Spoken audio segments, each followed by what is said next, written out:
This is the future of high-speed transportation. It's 3.5 times faster than Japan's Shinkansen bullet trains, and even faster than a Boeing 747. It's a hyperloop, magnetic pods levitating inside a tube at more than 1,000 kilometers per hour. In theory, you could go from LA to San Francisco in just 45 minutes, with tickets less than $100 one way.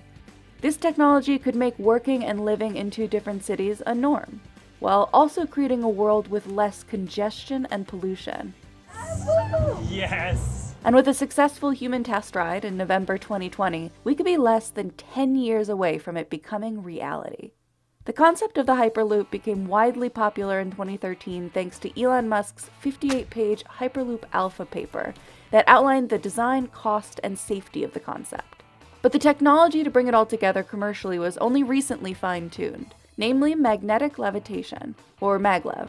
Maglev is basically what allows a Hyperloop to go incredibly fast, thanks to the lack of friction between the passenger-carrying pods and the tube-shaped track. The general concept is simple. Magnets lining the bottom of the pod repel the tube material, levitating the pod as it runs. As an engineer, I always get very excited about talking about magnetic levitation, electromagnetic repulsion. That's Josh, a mechanical engineer who previously worked at SpaceX. He's now the co-founder and CTO of Virgin Hyperloop. And this is Chuck. He's the lead engineer at a different Hyperloop company, Hyperloop Transportation Technologies. They're both currently developing the best combination of magnets to create the smoothest ride possible, using passive or active maglev. Passive maglev uses permanent magnets in a specific configuration to create a constant magnetic current that levitates the pod, similar to the magnets you might have played with as a kid. Active maglev uses a combination of permanent magnets and electromagnets, the latter which can manipulate the electric current and the strength of that current. Basically, if I get too close, I drive it one way. If I get too far, I add some strength.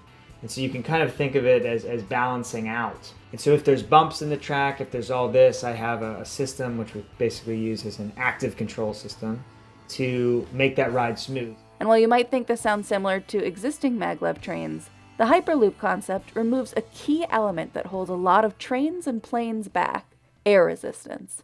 If you ever stick your hand out a window when you're driving in a car, imagine if there's really no air there, you really wouldn't feel that force pushing back your hand. And the same thing can be said for a Hyperloop. This is where vacuum pumps come in handy.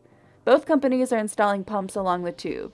For Hyperloop TT, the vacuum pumps in our case are developed by Leibold, which invented the vacuum pumps about 150 years ago, so they have a lot of experience. These pumps, located every 10 kilometers, theoretically would suck out 99.9% of the air between the capsule and the tube.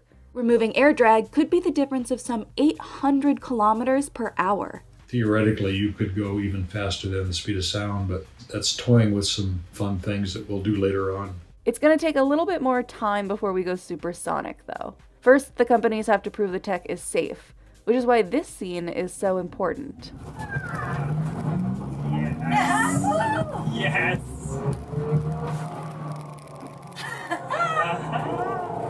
That was so good! That was... In November 2020, Josh and Sarah from Virgin Hyperloop became the first people to ever ride a Hyperloop. The two-seat prototype Hyperloop traveled 500 meters, reaching 172 kilometers per hour within 6.25 seconds.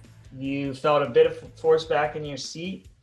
You really couldn't even notice the levitation. Like, you didn't notice it pick up.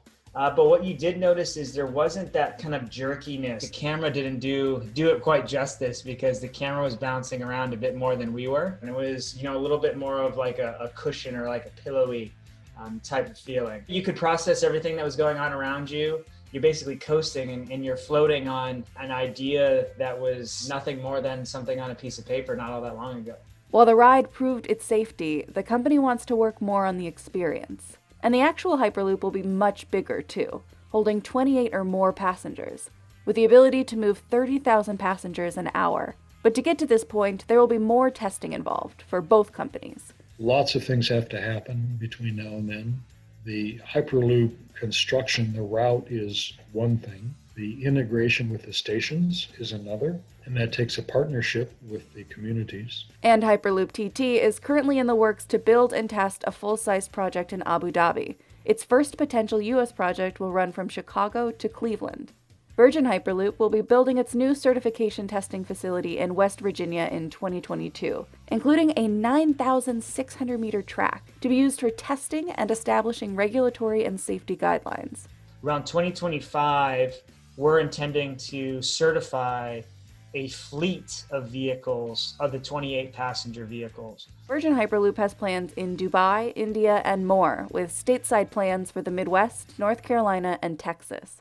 But both of these U.S. projects won't be complete until around 2030, which might sound like a long time, but airplanes took about 16 years to really get up and running, and the first high-speed rail in Japan took at least a decade of development. So some 15 years for a Hyperloop doesn't seem that far off. After all, how can we be a 22nd century country when we're built upon the technology of the 19th century, upon the 20th century? A single lane of Hyperloop can do in excess of 30,000 passengers an hour. What are you going to invest in? What's the thing that you should invest in that allows you to get the future demand, the future needs that you have? A shift is possible if we choose to embrace it.